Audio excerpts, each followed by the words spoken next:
Under the Youth Exchange Program of Ministry of Skill Development, Entrepreneurship, Youth Affairs and Sports, in collaboration with Ministry of External Affairs, we have a 100 members delegation from Bangladesh in India, comprising of students of various universities, young journalists, artists and others. It is a matter of great pleasure and privilege for me to extend my very warm and heartfelt welcome to all of you on this occasion. We are indeed delighted to have hundreds of the brightest young individuals from Bangladesh amongst us here today. India and Bangladesh are not only neighbors in geographical sense, but have a shared history and cultural heritage. Rabindranath Tagore and Kazi Nazrul Islam are part of our common cultural heritage. It is a unique fact that the national anthem of both India and Bangladesh were written by Gurudev Rabindranath Tagore. India and Bangladesh are among the youngest nations of the world today. The youth are our future. The visit of youth delegation from Bangladesh to India, which commenced in 2012, are providing a unique opportunity for interaction between the youth of the two countries. We are indeed grateful that the Honorable President of India has spared time out of his busy schedule to interact with the youth delegation from Bangladesh every single year since 2012. My young friends from Bangladesh, I hope that you are having a pleasant stay in India. I am sure you must be making some friends here. Please do keep in touch with them in future and do visit India again. Thank you all. Jai Hind. ভারতের মাননীয় রাষ্ট্রপতি শ্রী প্রণব মুখার্জি মহোদয়, সম্মানিত উপস্থিতি, সবাইকে সালাম এবং নমস্কার। আমরা অত্যন্ত আনন্দিত এবং গর্বিত যে ভারতের প্রথম বাঙালি রাষ্ট্রপতি এবং এই ভূখণ্ডের অন্যতম সফল রাজনীতিবিদ শ্রী প্রণব মুখার্জি মহোদয়ের সঙ্গে সাক্ষাতের সুযোগ পেয়েছি। বাংলাদেশ ও ভারত সুদীর্ঘকালের পরীক্ষিত বন্ধু। আমাদের মহান স্বাধীনতা যুদ্ধে ভারতবাসীর অবদানের কথা আমরা কৃতজ্ঞ চিত্তে হৃদয়ে ধারণ করি। আমরা মনে রেখেছি সে সময়ের তরুণ রাজনীতিবিদ আজকের ভারতের মাননীয় রাষ্ট্রপতির অবদানের কথাও। বাংলাদেশ ভারত সম্পর্ক তাই আর ভৌগোলিক সীমারেখায় আবদ্ধ নেই, আমাদের সম্পর্ক আত্মিক। আমরা বাংলাদেশের 100 জন তরুণ প্রতিনিধি গেল 6 দিন পৃথিবীর সবচাইতে বড় গণতান্ত্রিক দেশ ভারত সফরের সুযোগ পেয়েছি। শুধু গণতন্ত্রই নয়, বহুমাত্রিক সংস্কৃতি এবং ঐতিহ্যের দিক দিয়েও ভারত বিশ্বের অন্যতম সেরা একটি দেশ। এই সফরের মধ্য দিয়ে বিশ্বের নতুন শক্তি হিসেবে আবির্ভূত হতে যাওয়া ভারতকে আমরা দেখেছি কাছ থেকে এবং জেনেছি অনেক নতুন কিছু। বাংলাদেশের তরুণদের নিয়ে ভারত সরকারের এ ধরনের উদ্যোগ নিঃসন্দেহে একটি অসাধারণ আয়োজন। আমরা আশা করি ভবিষ্যতেও এই ধারা অব্যাহত থাকবে এবং দিন দিন এতে যুক্ত হবে নতুন মাত্রা, বাড়বে প্রতিনিধির সংখ্যাও। মাননীয় রাষ্ট্রপতিকে আবারও আন্তরিক ধন্যবাদ। অত্যন্ত ব্যস্ত সূচির মধ্যেও তিনি আমাদের সময় দিয়েছেন। আর ব্যক্তিগতভাবে আমি গর্বিত, কারণ একজন বাঙালি রাষ্ট্রপতির সামনে বাংলায় কথা বলতে পারছি। ভারতের যুব ও ক্রীড়া মন্ত্রণালয়কে ধন্যবাদ ঢাকাস্থ ভারতীয় দূতাবাসকেও। বাংলাদেশ ভারত সম্প্রীতির জয় হোক। I earnestly want to express my gratitude for letting me have this opportunity to stand here and represent our country and delegation, especially the youth of our nation, to our neighbor. Our historical, cultural, traditional, and in many ways our social bonding are literally timeless. Just 4 days ago, when we were walking past the roads of Mumbai, I felt this in my heart. Yesterday, while in Red Fort of Delhi, I felt that again, only this time I went back to the past when there was no demarcation and we all were one. As like next door neighbors, there lies multifarious ties between Bangladesh and India. India has been a trusted friend to Bangladesh. Recently, India has become a major development partner of Bangladesh as well. We firmly believe that this partnership and cooperation will not only be limited to diplomatic, political, and economic spheres, but also spread its wings to multifaceted aspects, including social, cultural, and environmental perspectives. Our relationship will be consolidated in the days to come. The interaction with the Indian people has definitely enlightened us about India, which is a regional power in the present world scenario. They hold their norm, values, and heritage in heart. We, the 100-member Bangladeshi youth delegation, have gathered several unique experiences in the visit. This will help us become even better citizens to build a beautiful and prosperous Bangladesh. We sincerely thank the Ministry of Skill Development, Entrepreneurship and Youth Affairs and Sports and Ministry of External Affairs of the Government of India for giving us this unique opportunity.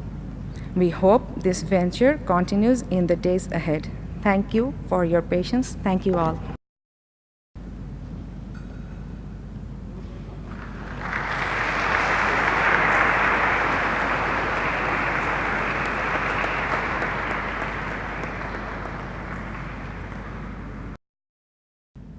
All of you are students, but some of you have already become ladies as you have crossed 20s.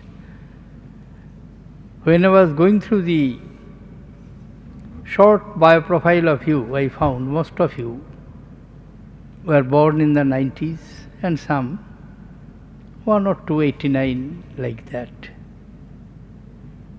That means you are the second generations of the Bangladesh Liberation War. The building in which I have received you, you can legitimately claim a part of it. Why? I am telling you. This is called Darbar Hall. This is the hall, its high dome, these columns. These are the mute witnesses of so many historic developments which have taken place, which have dominated the life of us, your forefathers, my forefathers, and forefathers of 400 million people of Indian subcontinent at that point of time. Some of you are students of history, surely you are aware of. After the Battle of Plassey in 1757, for 190 years, this country was ruled by British colonial power. In the language of your national poet, my national poet, Rabindranath,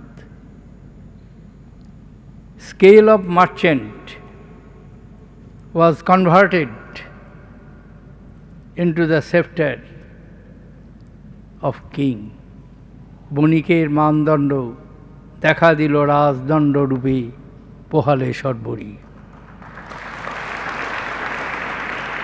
And this is the symbol of that 190 years rule, though factually from 1757 onwards, virtually 1774, Lord Warren Hastings, who succeeded Robert Clive, became the first Governor General of India. And from Calcutta, 1757, when you will be going to Calcutta, you will have the opportunity of looking at the Raj Bhavan from that building. From 17 74, exactly the building was constructed little later, up to 1911, when Calcutta was the capital, British colonial power exercised their authority over India. And not only over India. What you call Sri Lanka today, then it was known as Ceylon. What you call Myanmar today, then it was known as Burma. The jurisdiction of the Governor General and Viceroy of India was extended up to Aden in the Persian Gulf, Singapore,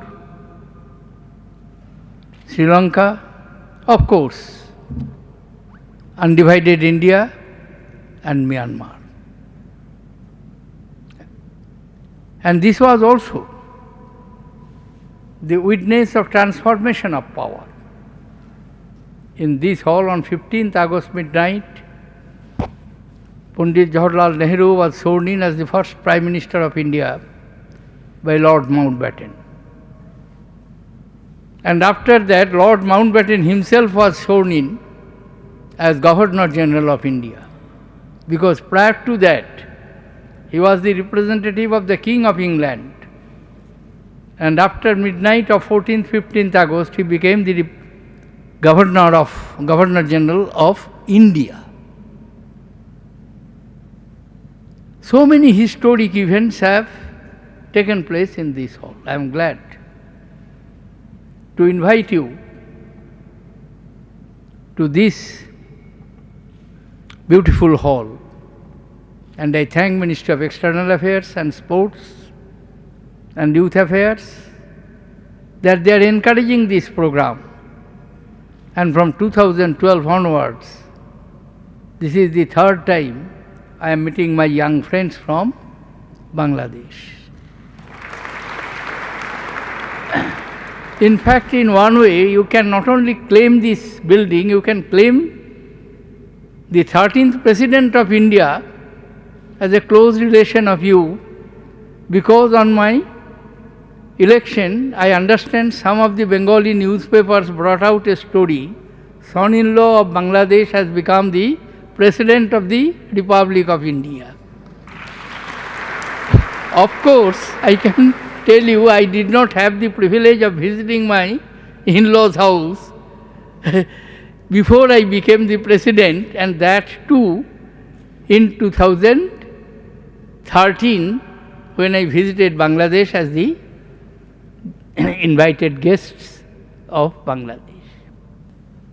I had the privilege of participating in your freedom struggle, not taking guns as part of Mukti Bahini, but in extending support from this part of the subcontinent, because I was the first of the Indian parliamentarians to move a resolution on 15th June 1971 in Indian Parliament, urging upon the government of India to recognize the exiled government in Mujibnagar, headed by Nazrul Islam in absentia of Bangabandhu Sheikh Mujibur Rahman, whose Prime Minister was Tajuddin.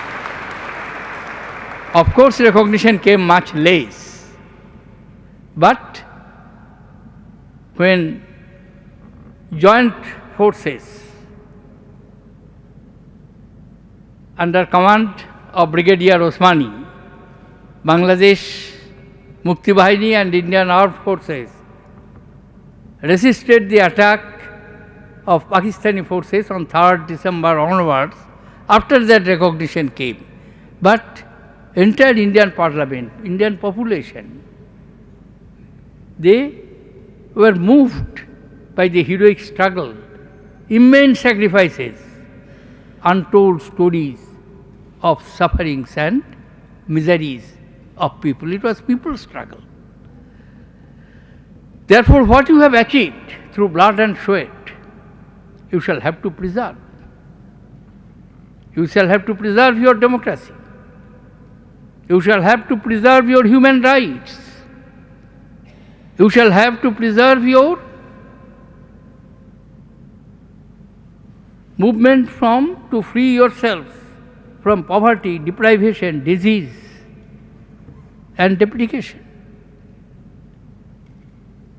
And as young, sensitive minds having the opportunity of getting education, you are to provide the leadership to the millions of your people. Today it is 150 million. At the time of liberation struggle it was 750 million. Today it is 1500 million. 15 crores people from 7.5 crores, double. Therefore the problem has become also stupendous.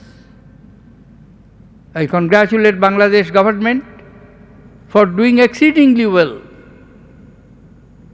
in the economy, in having a reasonable growth. Social indicators are reasonably satisfactory. Education, healthcare, and the common indicators of social mobility is quite encouraging, and these are to be kept up. So far India is concerned, I can assure you, India will always extend its hand of cooperation to the welfare, progress, upliftment, and onward march of the people of Bangladesh, because our ties have been tied through blood and sacrifices. Humayun Ahmed, in one of his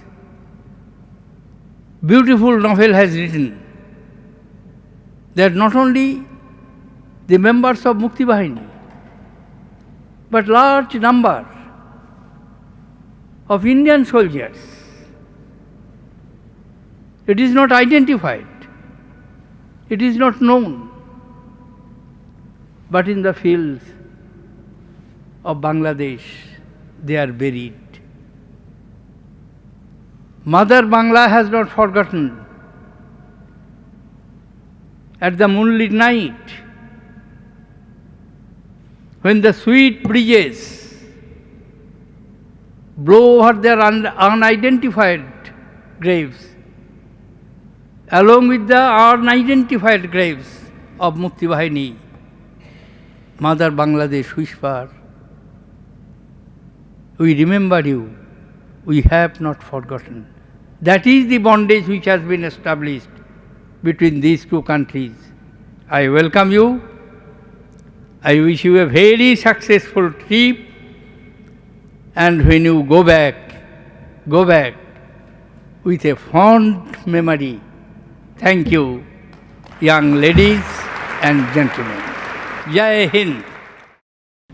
It is a matter of great honor and privilege for me to express our sincerest gratitude to the Honorable President of India for sparing his valuable time for this interaction with the youth delegation from Bangladesh. I am sure that our friends from Bangladesh will always cherish this moment. I would further like to thank the Honorable Minister of State in charge for skill development, entrepreneurship, youth affairs and sports for his constant guidance and support in the organization of this program for the Bangladesh delegation. I would also like to convey our sincere thanks to the Ministry of External Affairs and the Indian High Commission in Dhaka, who have been the prime mover in organizing visits of Bangladeshi youth delegations to India since 2012. I would like to extend my sincere thanks to all the agencies and officials of Rashtrapati Bhavan for their help in making this event a grand success. I sincerely hope that the stay of our friends from Bangladesh in India has been interesting and a good learning experience for them. Thank you all.